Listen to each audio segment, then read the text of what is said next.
What's happening? Welcome in the Matt Bernier Show on DRFTV. My name is Matt Bernier. You can follow me on Twitter at Bernier_Matt. This is the preview edition, taking a look at an all grade 1 pick 3 sequence coming up on Belmont Stakes Saturday. This is a podcast for the weekend, obviously, of June the 8th. However you listen to this thing, thank you for doing so. You have YouTube, SoundCloud, iTunes, video.drf.com, as well as Spotify. Questions, comments, concerns beneath the video player on YouTube or directly to me on Twitter at Bernier_Matt. Again, make sure that you are subscribed, you rate and you review however you listen to these things. If you're over on YouTube, make sure the bell icon is lit up so you make sure you get everything that DRFTV has to offer. As far as this preview pod is concerned, I figured maybe we'll take a little bit of a departure from the way I normally go through. In recent memory anyway, I've gone through, I'll show you formulator and things of that nature, but I feel like we at the Racing Form have all the stakes covered,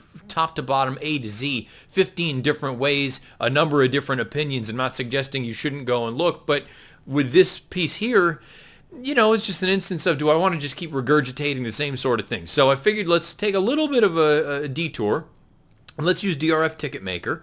And we'll go through and I'll take a look at the pick 3 sequence, the Met Mile, the Manhattan, the Belmont Stakes, and how I'd go through and play that. We'll show you some replays still of the horses that I'm going to be keying in on and having most of my weight in for this wager. And again, great day of racing at Belmont Park. You've got wagers all over the place. You've got a 2-day pick 6. You've got a 1-day pick 6. You've got the pick 4 sequences, the pick 3 sequences. You name it. You can do all that with DRF bets. And the beautiful thing with DRF Ticketmaker, you go in, you put it together, you click bet now, goes right into your DRF Bets account. So that's how we're going to approach this thing here today. I'll go through those 3 races, and obviously you can play. You can expand off this. If you want to use this as a little bit of a base, you want to play the pick 4, you want to play the pick 5, you're going to be at Belmont Park, you want to play pick 6, whatever it may be. Maybe you want to use some of this as a little bit of a base, or maybe you want to look at it and say, chuck them all out.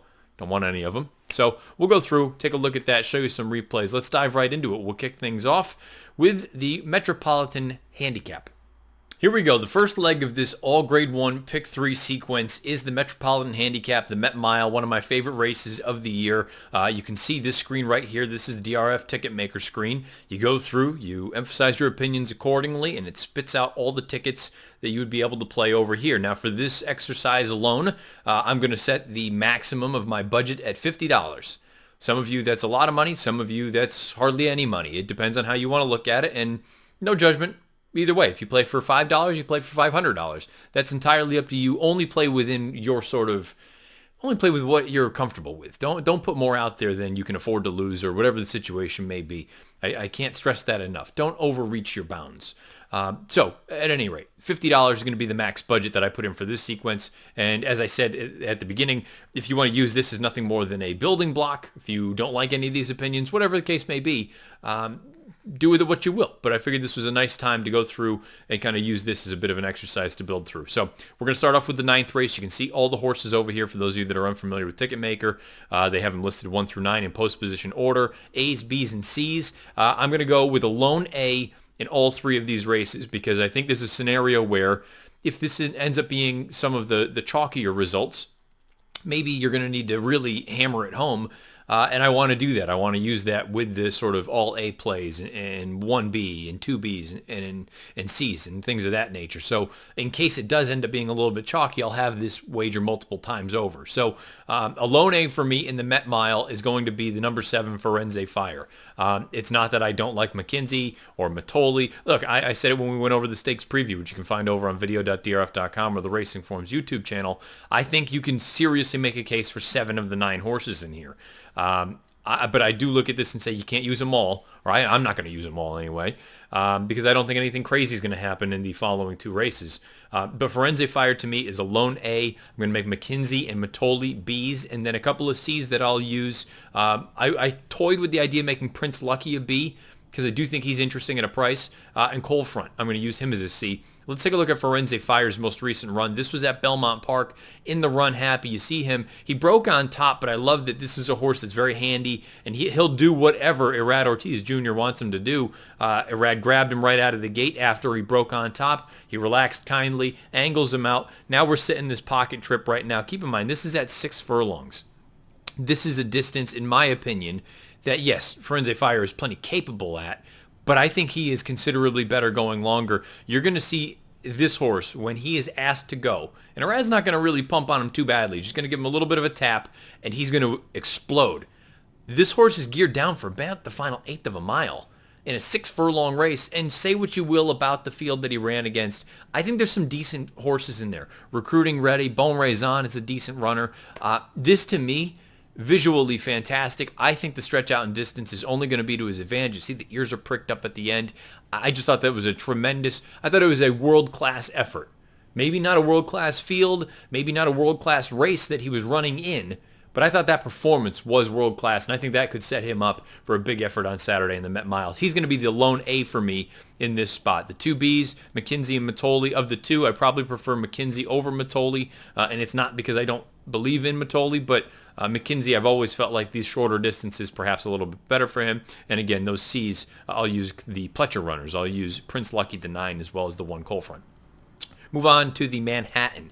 I think this is a race where a lot of people are going to be singling a horse like Bricks and Mortar. Understandably so, but he's 7-5 on the morning line, and I don't know that he has such an edge on the rest of this field.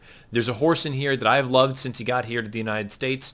No surprise, he's a Chad Brown runner. I think he's dirtied up on paper, and that's Robert Bruce. Now, Robert Bruce is a horse that I firmly believe cannot stand up on ground with some give in it.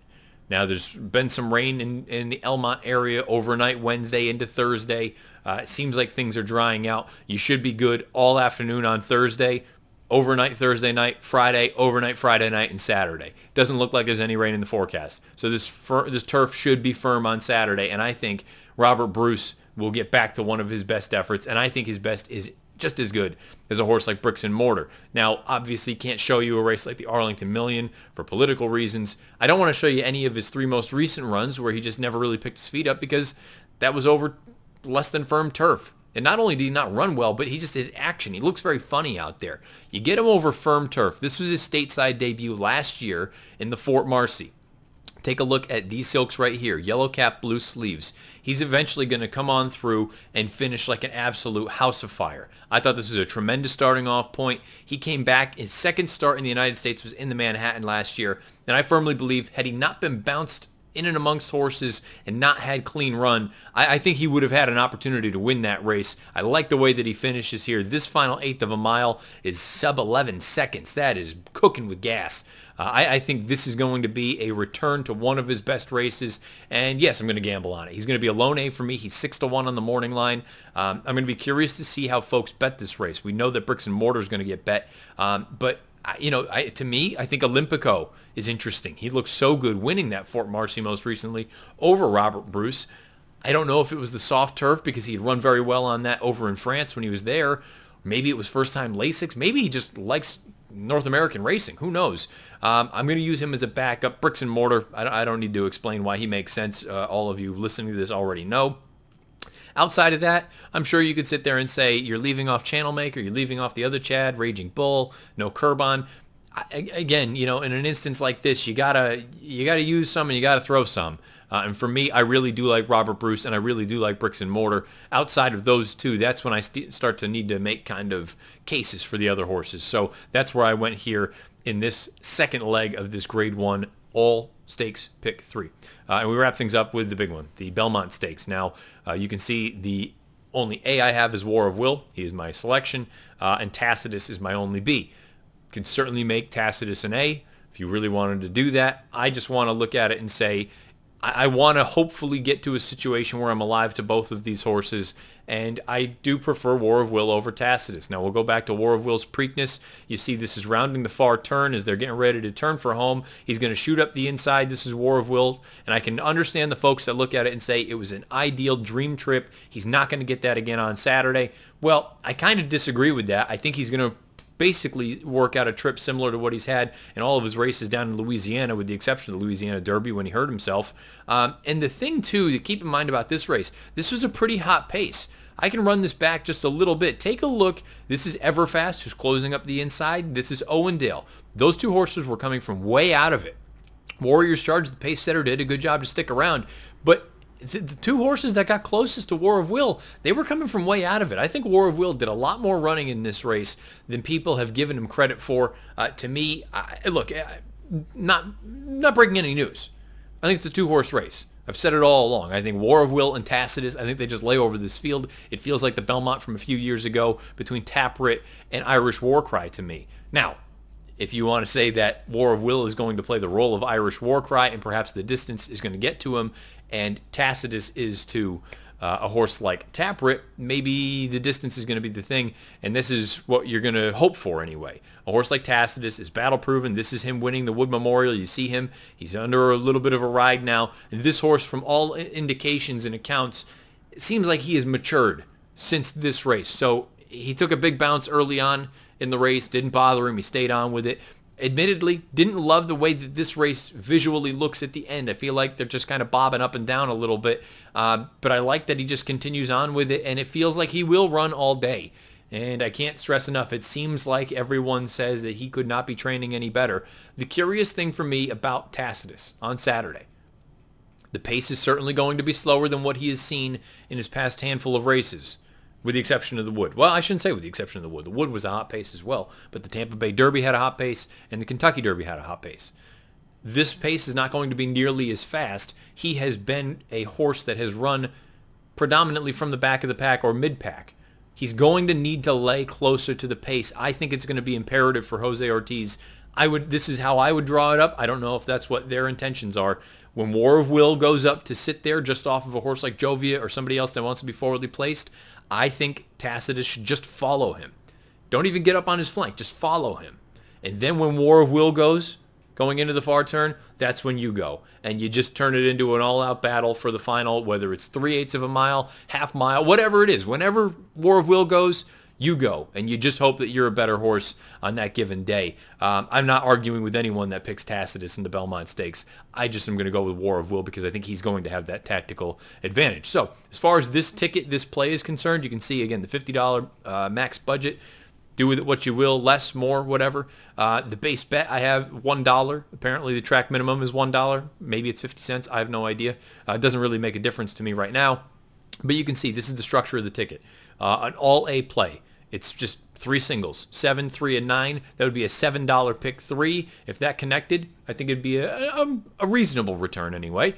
You can look at it all A's, or excuse me, A's with 1B. You have these 3 different tickets. Those would be $4 plays. A's with 2 B's. Those 3 tickets would be $3 plays, and then A's with 1C with the deep backup. Those would be $3 tickets as well. The good thing with Ticketmaker, and depending on the sequence and things of that nature, I'll sometimes gravitate toward an all A's and then an all A's and all B's play, where you can look at that and say, okay, well, if all my A's connect, great. I'm going to have it for $8. If I don't, but I have the backups that I actually really think have a bigger chance than the C's do, I'll still have that for $3. And sure, maybe it's going to cut into a little bit of my action, but at the same time, I feel like it's, depending on the sequence. I don't think I would do that for this sequence here, simply because, again, I think it's on a bit on the chalkier side. But it's something that you can factor in, you can play with, and again, you can go through like this, and you go through, change the max budget. If you want to go out to $100, it's going to automatically update what your tickets would be. So that all A play for me, the 3 singles, that would be a $14 pick 3 at that point. You can see these B's. Actually, every other ticket would be a $7 at that point. So you can go through and tweak certain things and go through about it. And again, the beautiful thing with DRF Ticketmaker, you click Bet Now whenever you are logged into your DRF Bets account, and it goes right in there. So that's a quick look at the all Grade 1 pick 3 sequence on Belmont Stakes Saturday, the Met Mile, the Manhattan, and the Belmont Stakes. There you go, a look at that pick 3 sequence. I just wanted to do something a little bit different because we have the full analysis of all the stakes races, top to bottom, basically everywhere, whether you're on YouTube or over on video.drf.com. You can get these races dissected top to bottom 15 different ways. So I figured rather than me just regurgitate things to you, let's try something a little bit different. We include a little bit of analysis and handicapping, but for the most part, show you a little bit of a ticket that I'm considering playing. And again, something that I may end up working off of, using that and then kind of spreading out, whether I go to a pick 4 or pick 6 or whatever the case may be. on Saturday afternoon, Belmont Stakes Saturday. Thank you for listening. However you do, YouTube, SoundCloud, iTunes, video.drf.com, as well as Spotify. Please rate, review, and subscribe. If you have questions, comments, or concerns, leave them beneath the video player on YouTube or directly over to me on Twitter at Bernier_Matt. Just some housekeeping things and some news and notes. Saturday, if you are in the sort of Connecticut area, I will be down at Mohegan Sun along with my buddy Mike Mutnansky from WEEI Sports Radio in Boston. We'll be going over some of these races down there in the ballroom at Mohegan Sun, so that should be a good time. As far as next week is concerned, there will be a recap pod on Monday. We'll go over the stakes races from Belmont Park. TBD on the timing of the preview pod next week because I will be traveling Thursday. I'll be heading down to Louisville for the NBC Sports Network show next Saturday night from Churchill Downs for the Stephen Foster and the Fleur de Lis. So there will be 2 pods. I just don't know when the preview is going to be. It might be on Friday. Maybe it's late on Wednesday. I have no idea. And I don't know what the length is going to be either. So just for your own sort of awareness, there will be the recap on Monday. The preview will come at some point. I'm just not entirely sure when just yet. Got to firm up some details and things like that. So good luck this weekend. However you're playing, wherever you're playing, and whatever you're playing. This has been the preview edition of the Matt Bernier Show.